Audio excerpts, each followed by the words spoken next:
राधे राधे दोस्तों, महालक्ष्मी के 16 दिवसीय व्रत भाद्रपद माह के शुक्ल पक्ष की अष्टमी तिथि से शुरू करके अश्विन मास के कृष्ण पक्ष की अष्टमी तिथि तक किए जाते हैं। यानी राधा अष्टमी के दिन से ये व्रत शुरू किए जाते हैं। आज मैं आपको 16 दिन तक किए जाने वाले महालक्ष्मी पूजा की बहुत ही सरल विधि बताऊंगी, साथ ही व्रत कैसे करना है वो भी बताऊंगी। महालक्ष्मी व्रत गजलक्ष्मी व्रत के नाम से भी जाना जाता है। इस साल 2024 में महालक्ष्मी व्रत 11 सितंबर से शुरू होकर 24 सितंबर को खत्म होगा। तो राधा अष्टमी के दिन यानी 11 सितंबर को सुबह स्नान आदि करने के बाद चौकी लगाकर उसके ऊपर लाल रंग का कपड़ा बिछा ले। फिर एक थाली पर माँ लक्ष्मी और गणेश जी को विराजित करके स्नान करवा लेंगे।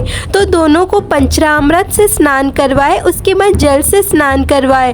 फिर गणेश जी और माँ लक्ष्मी को एक साफ वस्त्र से पोंछ ले। उसके बाद स्नान करवाए हुए जल को आप किसी भी पौधे में डाल सकते हैं। फिर चौकी पर चावल का आसन देकर माँ लक्ष्मी और गणेश जी की मूर्ति को विराजमान कीजिए।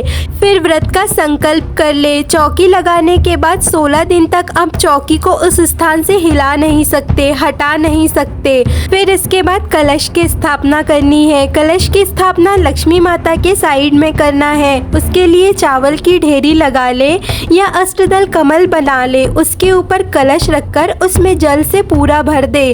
फिर उसमें सुपारी, सिक्का, हल्दी, चावल, फूल और दुर्बा डाले। दुर्बा आप जरूर डालें क्योंकि महालक्ष्मी व्रत में दुर्बा का बहुत अधिक महत्व रहता है। इसके बाद आम के 5-7 पत्ते लेकर उस पर तिलक लगाए, फिर कलश पे लगा दे। आम के पत्ते ना मिले तो आप अशोका के पत्ते लगा सकते हैं। फिर एक कटोरी में चावल भरकर कलश के ऊपर रखेंगे। फिर एक नारियल पर कलावा बांधकर तिलक लगाकर उसे कलश के ऊपर रख देंगे। तो इस तरह से कलश की स्थापना हो जाएगी। अब हम पूजा के लिए सबसे पहले जल के छींटे लगाकर शुद्धिकरण कर लेंगे। फिर हम लक्ष्मी माता व्रत के लिए डोरी बनाएंगे।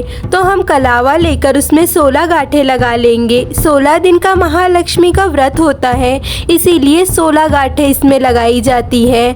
उसके बाद डोरे को चौकी पर रखकर उसकी भी पूजा माँ लक्ष्मी के साथ ही की जाएगी।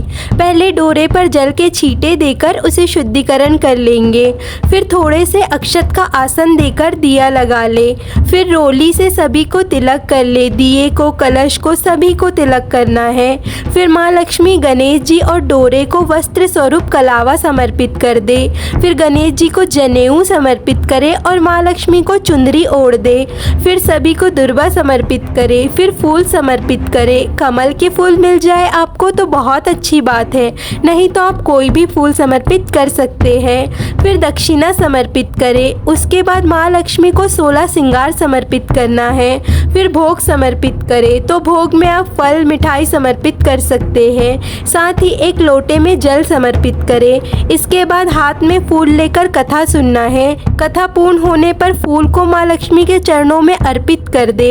इसके बाद धूप दीप दिखा दे और आरती कर ले। तो पहले गणेश जी की आरती करे, फिर माँ लक्ष्मी की आरती करे। उसके बाद हाथ जोड़कर पूजा में रह गई कमियों के लिए क्षमा याचना करेंगे और अपनी मनोकामनाओं को पूर्ण करने की प्रार्थना करेंगे। इस तरह से आपकी सुबह की पूजा पूर्ण हो जाएगी। फिर शाम में आप चौकी पर दिया जलाए, भोग समर्पित करें और आरती करें। तो पूरे 16 दिन तक इस तरह से सुबह शाम आपको पूजा कर लेना है। महालक्ष्मी का व्रत 16 दिन किया जाता है और 16 दिन तक फलाहार व्रत किया जाता है। अन्न का बिल्कुल भी सेवन नहीं किया जाता है। तो अगर आप 16 दिन व्रत नहीं कर पाते हैं तो आप माँ लक्ष्मी के 3 व्रत करने का संकल्प ले सकते हैं। उसमें एक व्रत राधा अष्टमी के दिन किया जाएगा, फिर 8वें दिन एक व्रत किया जाएगा, फिर आखिरी दिन एक व्रत किया जाएगा। तो आप 16 दिन की जगह 3 दिन का भी व्रत कर सकते हैं। शास्त्रों के अनुसार महालक्ष्मी का व्रत करने से किसी भी जन्म में, किसी भी योनि में कभी भी धन की कमी नहीं होती है।